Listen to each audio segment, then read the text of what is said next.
Hello viewers, இன்றைக்கி காலையிலேயே நமக்கு ஒரு அதிர்ச்சிகரமான செய்தி என்ன அப்படின்னு கேட்டிங்கன்னா, பாக்யராஜ் அவர்களோட இறப்பு தாங்க. ஸோ அந்த இறப்புலேயும் நிறைய பல அசம்பாவிதங்கள்னு சொல்ல முடியாது, ஒரு சில சம்பவங்கள் நடந்திருக்கு.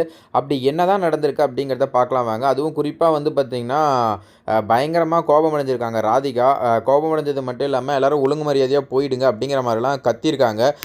ஒரு சில சலசலப்பு கூட ஏற்பட்டிருக்கு. அப்படி என்ன நடந்தது அப்படிங்கிறத வாங்க பார்க்கலாம். ஸோ பாக்யராஜ் அவர்கள் உயிரிழந்த சம்பவத்தை யாராலையும் இன்னமும் நம்ப முடியவில்லை. சில வாரங்கள் முன்பு தான் அவரது குருநாதர் பாரதி ராஜா உயிரிழந்தார். நேற்று முன்தினம் கூட அவர் குஷ்புவின் மகள் திருமணத்தில் பங்கேற்றிருந்தார். ஆனால் இன்று அவர் நம்மிடையே இல்லை என்பதை நம்புவதற்கு யாருமே தயாராக இல்லை என்று தான் சொல்ல வேண்டும். தமிழ் சினிமா அடுத்தடுத்து தாங்க முடியாத அதிர்ச்சிகளை ரசிகர்களுக்கு கொடுத்திருக்கிறது. சில வாரங்களுக்கு முன்புதான் இயக்குனர் இமயம் பாரதி ராஜா உடல்நலக்குறைவால் உயிரிழந்தார். அவரது உயிரிழப்புக்கு அவரின் சிஷ்யரான பாக்யராஜும் வந்திருந்து கண்ணீரோடு தன்னுடைய குருநாதரை வழியனுப்பி வைத்தார். அதிலிருந்து எப்படி மீள்வார் அவர் என எல்லோருமே நினைத்திருந்தார்கள். ஆனால் யாருமே நினைக்காத வகையில் அவரே இன்று உயிரிழந்து விட்டார். இன்று காலையில் அவர் தன்னுடைய வீட்டில் இருந்தபோது திடீரென அவருக்கு மாரடைப்பு ஏற்பட்டது. அதாவது அவர் வந்து பார்த்திங்கன்னா எப்பவும் போல் வாக்கிங் போயிருக்காரு. வாக்கிங் போயிட்டு வந்து வீட்டில் தான் இருந்திருக்காரு. அப்போது வீட்டில் இருக்கும்போது வந்து பார்த்திங்கன்னா லைட்டாக நெஞ்சு வலிக்குது அப்படிங்கன்னு சொன்னதுனால உடனே வந்து பார்த்திங்கன்னா அவங்க ஹாஸ்பிட்டல் கூப்பிட்டு போயிருக்காங்க. ஸோ அப்போ உடனடியாக அவங்கள வந்து பார்த்திங்கன்னா மருத்துவமனைக்கு குடும்பத்தினர் வந்து அழைத்து போயிருக்காங்க. ஆனால் சிகிச்சை பலனின்றி அவர் வந்து பரிதாபமாக உயிரிழந்திருக்காரு. அவருடைய வயது வந்து கிட்டத்தட்ட 73 ஆகுதுங்க. அவரது உயிரிழப்பு ஒட்டுமொத்த தமிழ்நாட்டையும் சோகத்தில் ஆழ்த்தியிருக்கு அப்படின்னு தான் சொல்லணும். பாக்யராஜின் உடல் நாளை மதியம் 1:30 மணிக்கு பெசன்ட் நகரில் இருக்கும் மின்மயானத்தில் அரசு மரியாதையுடன் தகனம் செய்யப்பட இருக்கிறது. அதுவரை பிரபலங்களும் மக்களும் நேரில் சென்று அவரது உடலுக்கு அஞ்சலி செலுத்தி வருகிறார்கள். கோலிவுட்டில் இருந்து மட்டுமின்றி ஒட்டுமொத்த இந்திய திரைத்துறையிலிருந்தும் பலர் நேரில் வந்து திரைக்கதை மன்னனின் உடலுக்கு இறுதி மரியாதையை செலுத்துவார்கள் என எதிர்பார்க்கப்படுகிறது. சூழல் இப்படி இருக்க மருத்துவமனையில் இருந்து பாக்யராஜின் உடல் வீட்டுக்கு கொண்டு வரப்பட்டது. அப்போது ஆம்புலன்ஸில் இருந்து அவரது உடலை இறக்க முடியாதபடி பத்திரிகையாளர்களும் இன்னும் சிலரும் சூழ்ந்து கொண்டார்கள். ஏற்கனவே சோகத்தில் இருந்த நடிகை ராதிகா இதனை பார்த்து மேற்கொண்டு டென்ஷன் ஆகிவிட்டார். மேலும் அவர் கெஞ்சியதும் அங்கிருப்பவர்களை உருக வைத்தது. ஃபர்ஸ்ட் வந்து பார்த்திங்கன்னா அவங்க ஆம்புலன்ஸ் செய்தி எல்லாருக்குமே கேட்டுருச்சு. அவர் ஹாஸ்பிட்டல் வந்து போனார், அங்கே ஹாஸ்பிட்டலில் இறந்துட்டார் அப்படிங்கிற செய்தி எல்லாருக்கும் கேட்ட உடனே இங்கே பாக்யராஜ் அவர்கள் வீட்டில் வந்து பார்த்திங்கன்னா பயங்கரமாக கூட்டம் கூட்டிட்டாங்க.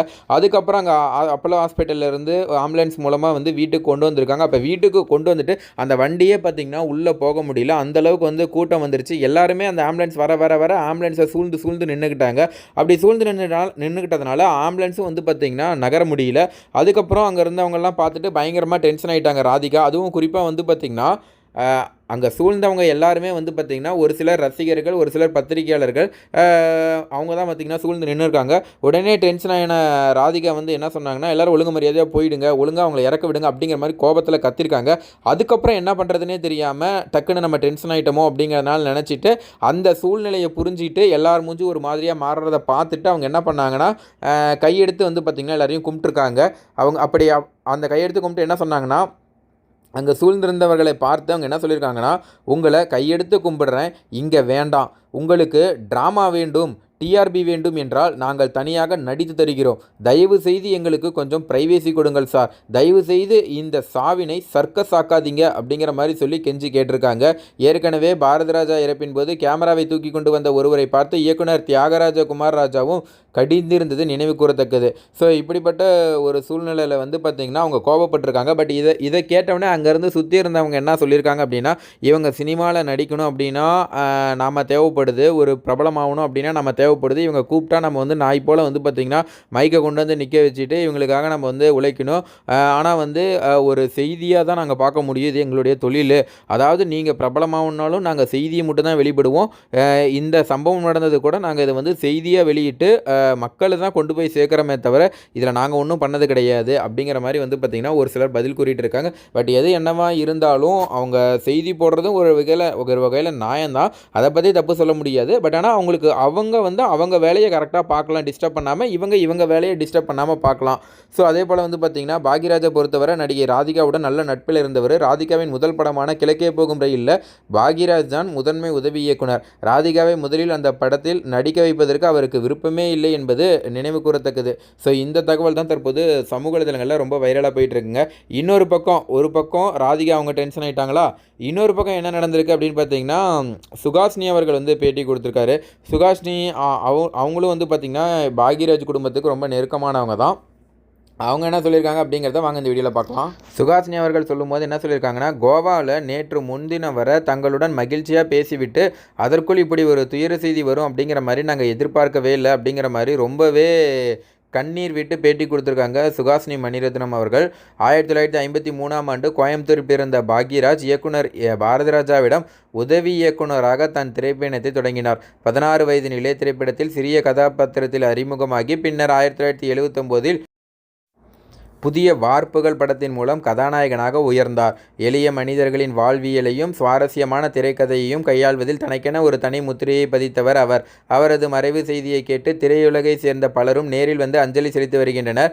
குறிப்பாக அவரிடம் உதவி இயக்குநர்களாக பணியாற்றி பின்னாளில் புகழ்பெற்ற இயக்குநர்களாக நடிகர்களாகவும் உயர்ந்த பார்த்திபன், பாண்டியராஜன் உள்ளிட்டோர் தங்களது குருநாதரின் உடலுக்கு முதலில் வந்து அஞ்சலி செலுத்தினர். மேலும் தமிழக முன்னாள் முதலமைச்சர் மு.க.ஸ்டாலின், தற்போதைய முதலமைச்சர் விஜய் அவர்கள் எல்லாருமே வந்து பார்த்திங்கன்னா இப்போ வந்து அஞ்சலி செலுத்திட்டு இருக்காங்க. மொத்த தமிழ் திரையுலகமே இன்றைக்கி வந்து பார்த்திங்கன்னா பாக்யராஜ் அவர்கள் வீட்டுக்கிட்ட தான் இருக்குது. ஸோ இன்னொரு முக்கியமான செய்தி என்னென்னா, பூர்ணிமா அவர்களை வந்து பார்த்திங்கன்னா தனியாக விட்டுட்டு போயிட்டார் அப்படிங்கிற மாதிரி நிறைய பேர் வந்து பார்த்திங்கன்னா ரொம்ப சோகமான ஒரு சில பகிர்வை வந்து பகிர்ந்திருக்காங்க. ஆல்ரெடி பாக்யராஜுக்கு வந்து முதல்ல ஒரு திருமணம் நடந்து அவங்க இறந்த பிறகு 2வது திருமணம் தான் பார்த்திங்கன்னா பூர்ணிமா அவங்களை வந்து கல்யாணம் பண்ணியிருக்காரு. கடந்த 1982இல் கே. பாக்யராஜ் இயக்கி நாயகனாக நடித்த டார்லிங் டார்லிங் டார்லிங் படத்தில் பூர்ணிமா கதாநாயகியாக நடித்தார். அந்த படப்பிடிப்பு தளத்தில் இவர்களுக்கிடையே ஏற்பட்ட நட்பு நாளடைவில் ஆழமான காதலாக மாறியது. தொடர்ந்து 1984 பிப்ரவரி 7 அன்று இவர்களது திருமணம் ஒட்டுமொத்த திரையுலகினர் முன்னிலையில் நடைபெற்றது. திருமணத்திற்கு பிறகு பூர்ணிமா தனது உச்சக்கட்ட சினிமா மார்க்கெட்டை துறந்து முழுமையாக பாக்யராஜின் நிழலாக குடும்ப பொறுப்பை கவனித்துக் கொண்டார். பாக்யராஜ் பூர்ணிமா தம்பதியின் 40 ஆண்டுகால திருமண வாழ்க்கையில் தமிழ் திரையுலகில் எந்த ஒரு பொது நிகழ்ச்சியாக இருந்தாலும் சினிமா விழாவாக இருந்தாலும் இருவரும் எப்போதும் இணைந்தே வருவது இவர்களது தனித்துவமான பழக்கமாகும். ஒருவரை ஒருவர் விட்டு கொடுக்காமல் எங்கு சென்றாலும் கைகளை பிடித்து கொண்டு நிழல் போல இருப்பார்கள். நேற்று முன்தினம் நடிகை குஷ்புவின் மகள் திருமணம் கோவாவில் மிக பிரம்மாண்டமாக நடைபெற்ற போது அங்கு நடைபெற்ற கொண்டாட்டங்களில் கே. பாக்யராஜ் மற்றும் பூர்ணிமா தம்பதியினர் வழக்கம் போல ஜோடியாக கைகோர்த்தபடி மிகவும் மகிழ்ச்சியுடன் கலந்து கொண்டனர். அதுவே அவர்கள் இருவரும் இணைந்து பொதுவெளியில் கலந்து கொண்ட கடைசி நிகழ்ச்சியாக மாறும் என்று யாரும் கனவிலும் நினைத்திருக்க மாட்டார்கள். 40 வருடங்களாக தன் முந்தானை முடிச்சாக தன் மூச்சாக கூடவே இருந்த கணவர் பாக்யராஜை இழந்துவிட்டு தவிக்கும் பூர்ணிமாவை தேற்ற வார்த்தைகள் இன்றி ஒட்டுமொத்த கோலிவுட்டும் அழுந்து கொண்டிருக்கிறது என்பதுதான் தற்போதைய ஒரு சோகமான ஒரு தகவலாக பார்க்கப்பட்டு வருதுங்க. ஸோ அது மட்டும் இல்லாமல் பாக்யராஜ் அவர்களை வந்து இவங்களுக்கு பிடிக்காது இவங்களுக்கு பிடிக்கும் அப்படின்லாம் யாராலையுமே சொல்ல முடியாதுங்க. ஏன்னா ரஜினி கமல்னு எடுத்துக்கிட்டால் ரஜினிக்கு ஒரு ரசிகர்கள் இருப்பாங்க, கமலுக்கு ஒரு ரசிகர்கள் இருப்பாங்க. ஆனால் ரஜினி கமல் இருவருடைய ரசிகர்களுமே கண்டிப்பாக பாக்யராஜ் அவர்களுக்கு கண்டிப்பாக ரசிகர்களாக தான் இருப்பாங்க. ஏன்னா இவருடைய திரைக்கதையை பொறுத்த வரைக்கும் சாதாரண ஒரு குடும்பத்தில் ரொம்ப யதார்த்தமாக இருக்கக்கூடிய திரைக்கதையாக தான் இவருடைய படங்கள் எல்லாமே அமைஞ்சிருக்கும். அதனால் எல்லாருக்குமே இவர் வந்து பிடிக்குங்க. உங்களுக்கு பாக்யராஜை பிடிச்சிருந்துச்சுன்னா மறக்காமல் இந்த வீடியோவை ஒரு லைக் பண்ணுங்கள். அதே போல் வந்து பார்த்திங்கன்னா பாக்யராஜ் படங்கள்லேயே உங்களுக்கு பிடிச்ச படங்கள் என்ன அப்படிங்கிறத கீழே கமெண்ட்டில் பதிவு பண்ணுங்கள். நன்றி, வணக்கம்.